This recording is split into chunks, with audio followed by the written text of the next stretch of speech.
So as I be doing these Nicki Minaj reactions and shit to these tracks and whatnot, right? I always ask like the same question a lot. Like I wonder where her mindset is, or what her strategy is, or just her whole everything. You know what I'm saying? When she writing, like I wanna be around. I wanna see that shit. Like it's not easy to sit here and do that shit, as you could tell, because a lot of these motherfuckers suck. You know what I'm saying? So, yeah, I just want to know, like, how the fuck you get down, because you get down.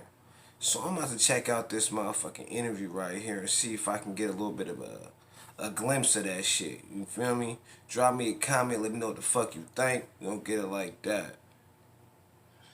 Where were you when you decided to do Barbie Dreams, and were you thinking, did you know, like, yo, you knew you touched this in '07? Yes. And a lot of people ain't know it, but when did you decide, you know what, it's time, I'm going back in on this?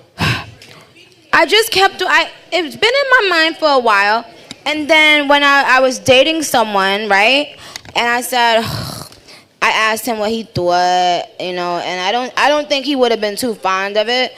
So being that we happened to break up, I was able to, slide that in there, and I've been putting the bars together. But one day, this is a true story, but one day I was coming to the, I see black people moving, that means food. The food, yeah.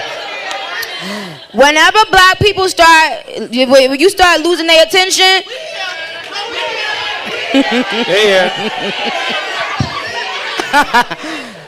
But it's okay, y'all. You guys are hungry. You guys get food. I'll be here talking. Don't worry.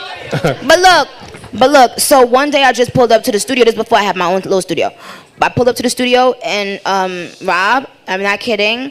I don't know why. I was like in a really good mood, and I just started freestyling some stuff, like the Uzi line, and I was just making myself laugh. And my assistant was in the front seat of the car, and she was looking at me like, yo, what is she doing? So, and I was just. But you guys, be quiet a little bit, y'all. Yeah, orderly. Because Rob is going like this. That means, we gotta be. Because we about to get to the good part. I'm just waiting. We don't want to miss this. Yeah. So now, the thug line, the Uzi line, and the... You're stealing your dresses. And it was a couple of lines that just came to me. Oh, and the designer... Nick. Really, I did not go to the studio that day. I was not going to that studio to do Barbie Dreams. I promise you. I kept on having little lines that I was doing like a voice note in my phone. And all of a sudden that day, when I pulled up to the studio, it was a nice day, and something just in my head had a joke about one of the guys. And I had the Fetty Wap line, and I started crying. And so I said, you know what, nah, fuck that. It just inspired me. I'm like, no, this shit is starting to be funny. So I said, let me record it. And then when I recorded it, I did one verse first, and when my managers came in, G came to the studio. Shout out G. Shout out to G Roberson. Now, G and I are like inseparable. Like, so Gene came with him as well. And I didn't tell them that I did it, because I had already told them, nah, I changed my mind, I'm not going to do it. But I laid it, and I told them to come by the studio, and I videotaped their reaction to hearing it, and it is priceless. I'm going to put that on the documentary so that you can see like when they heard that I really was about to get, because we knew it was going to be game-changing. I kept on saying, I was like, yo, this is going to change the culture, because I'm the only one that could do it, because there's so much history behind it, and it just is dope that I did it in '07.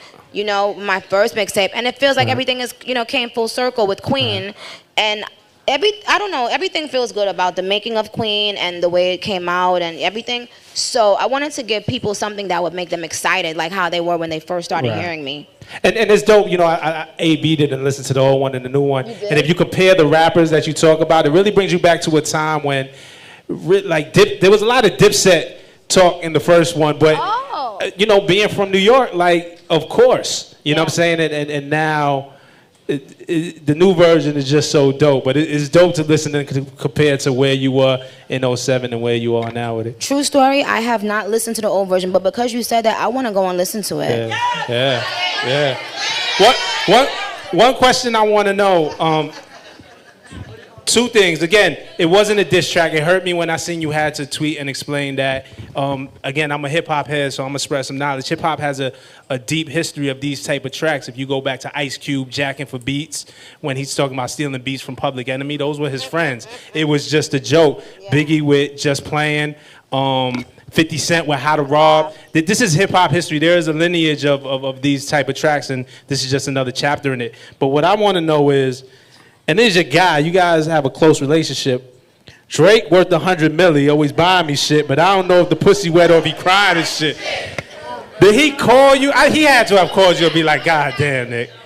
No, no. I did an interview that's gonna be out in a couple hours on TRL. They asked me the same thing. No. Shout out to my man Sway. Man, yeah. See, Sway's my big bro. He's my mentor, so he's so dope. Yeah, you guys think alike. Questions. You guys think alike. But no, Drake hasn't called me.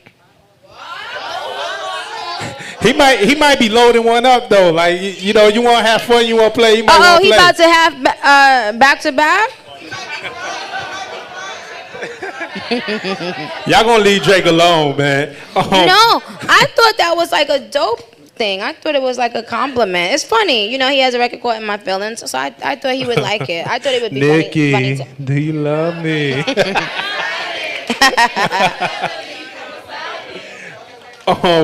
And listen, and it was also dope to me that you mentioned Meek and had a Meek. Are you guys cool enough now that you could joke about the relationship? Like, were you worried about how people might take that? Because what you and Meek had at a point was real. Is it cool enough now? Like, yo, we could joke about it. We cool. Well, did you see anything happen from me saying it? What? You know what I did see? I wish I had the picture. There was a meme of a picture of Meek somewhere. It was like Yo Gotti in the picture, like 21. A bunch of people kind of looking at him like, yo, you did what? It had nothing to do with the lyric. But it was like you still be in her DMs? Yeah.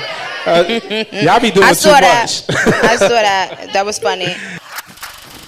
Hey, I'm gonna have to check out some motherfucking interviews. That shit was kind of entertaining, cuz I ain't even gonna lie, you feel me?